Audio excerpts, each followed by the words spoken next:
আসসালামু আলাইকুম। আমি নাসরিন সুলতানা, নাসরিনস ক্লাসরুম শিক্ষা চ্যানেলের পক্ষ থেকে সবাইকে স্বাগত জানাচ্ছি।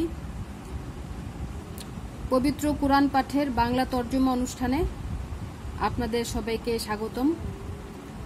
আজকে সূরা বাকারার রুকু 23 পাঠ করব ইনশাআল্লাহ। সবাই সঙ্গেই থাকুন।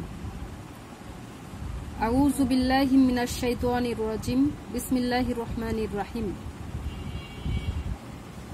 হে মুমিনগণ, তোমাদের জন্য সিয়ামের বিধান দেওয়া হইল, যেমন বিধান তোমাদের পূর্ববর্তীগণকে দেওয়া হইয়াছিল, যাহাতে তোমরা মুত্তাকি হইতে পারো। সিয়াম নির্দিষ্ট কয়েক দিনের জন্য। তোমাদের মধ্যে কেহ পীড়িত হইলে বা সফরে থাকিলে অন্য সময় এই সংখ্যা পূরণ করিয়া লইতে হইবে।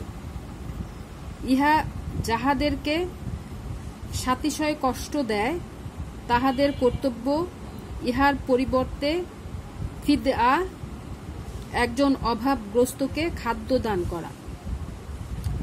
যদি কেউ স্বতঃস্ফূর্তভাবে সৎ কাজ করে তবে উহা তাহার পক্ষে অধিক কল্যাণকর, আর সিয়াম পালন করাই তোমাদের জন্য অধিকতর কল্যাণপ্রসূ, যদি তোমরা জানিতে।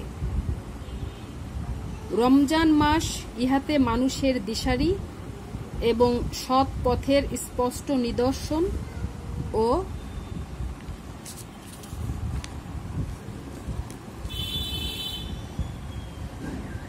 সত্যাসত্যের পার্থক্যকারী রূপে কুরআন অবতীর্ণ হইয়াছে।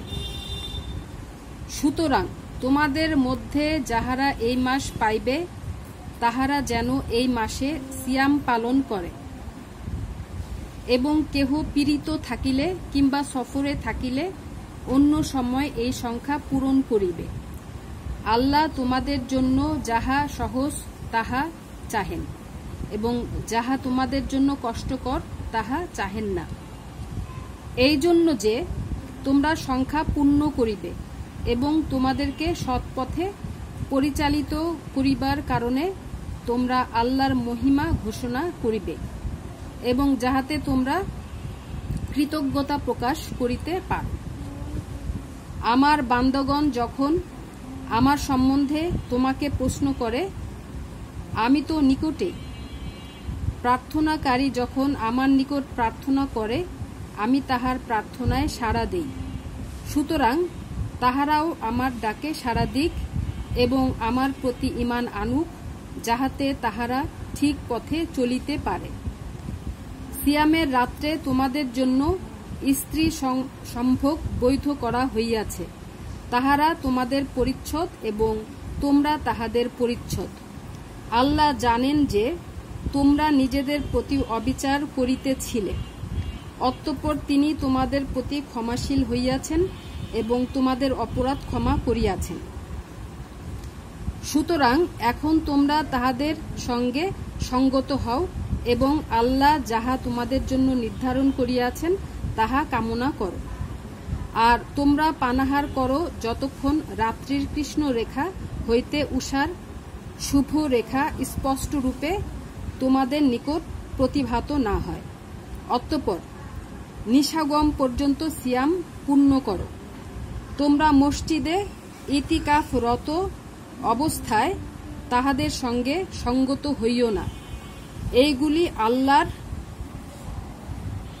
সীমারেখা, সুতরাং এইগুলির নিকটবর্তী হইও না। এইভাবে আল্লাহ তাহার বিধানাবলী মানব জাতির জন্য সুস্পষ্টভাবে ব্যক্ত করেন, যাহাতে তাহারা মুত্তাকি হইতে পারে।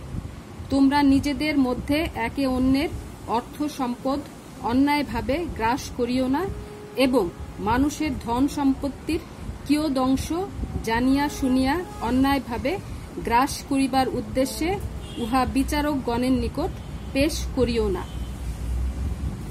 সম্মানিত দর্শকবৃন্দ, আজ এ পর্যন্তই। আল্লাহ আমাদের সবাইকে কোরআন হাদিসের পথে পরিচালিত করুন। আল্লাহ হাফেজ।